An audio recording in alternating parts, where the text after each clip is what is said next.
చిరంజీవి తప్పటడుగులేస్తున్నారా లేక తప్పులు చేస్తున్నారా? ఇది కొన్ని రోజులుగా ఆయన రాజకీయాలను చూస్తున్న వాళ్లకు వస్తున్న సంశయాలు. తన పార్టీ బోర్డును తిప్పేసి కాంగ్రెస్ ను కావలించుకున్న తర్వాత ఆయన వ్యవహార శైలిని చూస్తున్న వాళ్లంతా ఆశ్చర్యపోతున్నారు. ఒక స్థానిక పార్టీని పెట్టి అధికారంలోకి రాలేకపోయినా ఆ పార్టీకి దాదాపు 16% ఓట్లను తెచ్చుకోవడంతో పాటు రాష్ట్ర రాజకీయాల్లో ఒక ప్రత్యేక స్థానాన్ని సంపాదించుకున్న చిరంజీవి సోనియా వేసిన పాచికలతో చిత్తైపోయారా అన్నది ఆయన్ని అభిమానించే వాళ్ల ఆలోచనలుగా కనిపిస్తున్నాయి. రాజకీయాల్లో హత్యలుండవు, ఆత్మహత్యలు తప్ప అనే నానుడికి చిరంజీవి ఉదంతాన్ని ఉటంకించుకోవచ్చా అనేవాళ్లు లేకపోలేదు. రాజకీయాల్లోకొచ్చి తన స్టార్ ఇమేజ్ చట్టంలో నుంచి కిందకు జారిపోయినట్లు ఆయన ఫీల్ అవుతున్నారో లేదో కానీ ఆయన్ని కొన్ని సంవత్సరాలుగా గమనిస్తున్న వాళ్ళు మాత్రం ఆ మాటల్ని బహిరంగంగానే చెప్తారు. 18-1 ఎమ్మెల్యేల తన బలాన్ని అన్ని ఆటుపోట్లకు దూరంగా ఉంచి కాంగ్రెస్ కు తన సత్తా ఏమిటో ఆయన మొన్నటి అవిశ్వాస తీర్మాన సమయంలో రుజువు చేసి చూపించారు. ఇప్పుడు ప్రజాసేవ కోసం తప్ప తానేమీ ఆశించడం లేదంటూ చిరంజీవి చెప్పుకొస్తున్నారు. నాకు ప్రత్యేకించి దృష్టి అన్నదంటే సెంటర్ ఆ స్టేట్ అని కాదు, ప్రజల మీద నాకు దృష్టి ఉంది. వాళ్ళకి నా యొక్క సేవలు ఎంత బాగుగా నేను అందివ్వడం కోసం నన్ను ఎక్కడ ప్లేస్ చేస్తే బాగుంటుందో వాళ్ళు ఆలోచించాలి. వాళ్ళు ఆలోచించాల్సింది నా కోసం కాదు, నా ద్వారా ప్రజలకి ఏంటని ఆలోచించాలి. ఆ దిశగానే ఆలోచిస్తున్నారని నేను అనుకుంటున్నాను. అలా ఆలోచించే క్రమంలో వాళ్ళు ఎక్కడ నన్ను ప్లేస్ చేసినా సరే నేను ప్రజల కోసమే పనిచేస్తాను. ఈ మాటలు కొత్తమేమీ కాకపోయినా మొన్నటికి మొన్న తన బెట్టును సాగించి కాంగ్రెస్ కోతిని కొండ మీద నుంచి కిందకు దించి సాధించుకున్న పట్టు శభాష్ అనిపించిన ఆ తర్వాత ఆయన వ్యవహరిస్తున్న తీరుతెన్నులకు తేడా వచ్చినట్టు కనిపిస్తోంది. సోనియాకు అంతగా ఆయన సరెండర్ అయిపోయారా అన్నది ఆయన్ని గమనిస్తున్న వాళ్ల కామెంట్స్.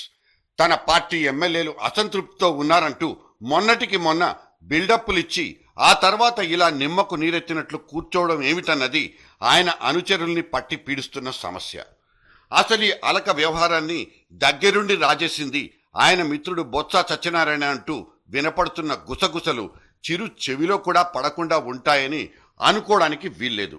తనకు కాంగ్రెస్ లో ఇప్పుడు బొత్స ఒక గొప్ప ఆసరా అని చిరు భావించవచ్చేమో కానీ చిరంజీవిని పార్టీలోకి తీసుకుని రావడంలో చురుకైన పాత్ర పోషించిన బొత్స మాత్రం ఈ వ్యవహారాన్ని అధిష్టానం దగ్గర ఫుల్ గా ఎన్కాష్ చేసుకున్నట్లు ఢిల్లీ వార్తలు చెప్తాయి. ఆ మాటకొస్తే రేపటి రోజున బొత్స తన అవసరాన్ని బట్టి చిరుకు దూరంగా కూడా జరగవచ్చు.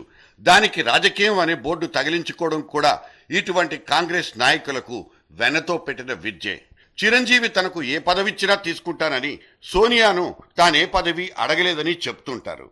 అయితే చిరంజీవికి ఏదైనా కేంద్ర మంత్రి పదవి ఇవ్వాలన్నా అదంత ఆషామాషీ వ్యవహారం కాదని కాంగ్రెస్ పెద్దలకు తెలుసు. సంకీర్ణ ధర్మానుసారం అంటూ కాంగ్రెస్ కాని వాళ్ళందరికీ ఇప్పటికే విస్తళ్లలో వడ్డించి భంగపడ్డ దృశ్యాలు చాలానే ఉన్నాయి. అంతేకాదు కావూరి రాయపాటి లాంటి సొంతింటి వాళ్లను కాదని ఇప్పుడు చిరంజీవికి పదవీ యోగాన్ని కల్పిస్తే ఉత్పన్నమయ్యే రాజకీయ పరిస్థితులను కూడా కాంగ్రెస్ అధిష్టానం పరిగణలోకి తీసుకోక తప్పదు. అందుకే దీన్ని ఆటలో అరటిపండుగా తీసుకోమంటూ చిరంజీవిని కాంగ్రెస్ బుజ్జగించనువచ్చు. అందుకు ప్రతిఫలంగా రాష్ట్రంలో ఏదైనా ముఖ్యమైన పదవిని తీసుకోమంటూ ఒప్పించనువచ్చు. ఇటువంటి పరిణామం కనుక ఏదైనా జరిగితే ఇక్కడ ఇప్పటికే పదవుల కోసం కాసుకూర్చున్న ప్రజారాజ్యం పార్టీ ఎమ్మెల్యేల మీద బాంబు పడినంత పనవుతుంది. తమకే దిక్కులేని పరిస్థితుల్లో ఇక తమ నాయకుడు కూడా ఇక్కడే పంపకాల్లో పోటీ పడితే తామేం చేయాలన్నది వాళ్లకొచ్చే సమస్య.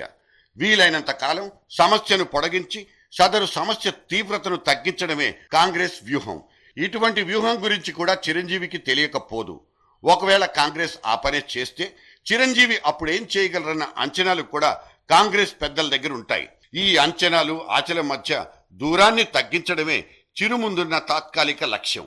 అలా చేయగలిగినప్పుడే ఆయనకున్న అభిమతం నెరవేరవచ్చు. ఇక రాబోయే ఉప ఎన్నికల్లో తన వర్గానికి వీలైనన్ని సీట్లిప్పించుకుని గెలిపించగలిగితే కాంగ్రెస్ పార్టీలో చిరంజీవికి కాస్త బలం పెరిగేది.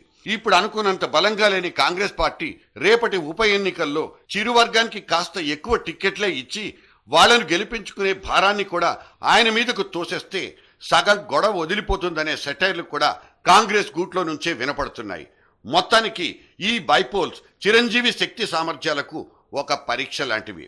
ఆయన కరిష్మాకు జనం పెట్టే పరీక్ష కంటే కాంగ్రెస్ పెట్టే యాసిడ్ టెస్ట్ లాంటిదని చెప్పుకోవచ్చు. ఇదొక రకంగా రాజకీయంగా చిరంజీవికి ఎదురీత లాంటిది.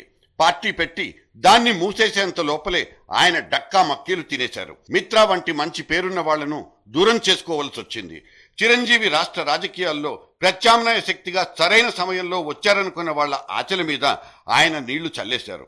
ఎంత బయటకు చెప్పుకున్నా చెప్పుకోలేకపోయినా మొన్నటి టిక్కెట్ల నాటి ఉదంతాలు ఆయన తమ్ముళ్లకు సైతం అసంతృప్తిని మిగిల్చాయన్నది నిజం. ఆ పార్టీ నుంచి బయటకొచ్చి విమర్శలు చేసిన వాళ్ళందరినీ చూసి స్వతహాగా సౌమ్యుడైన చిరంజీవి టేక్ ఇట్ ఈజీ అనుకోనూ లేరు. ఇంతటి అసంతృప్తిలోనే ఆయన కాంగ్రెస్ వైపు చూశారన్నది కూడా ముమ్మాటికి నిజమే.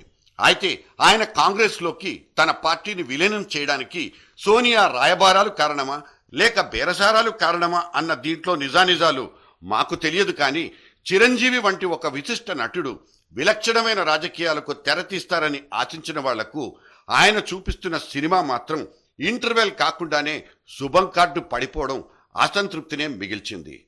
డామిట్, సినిమా సగంలోనే ఆగిపోయింది.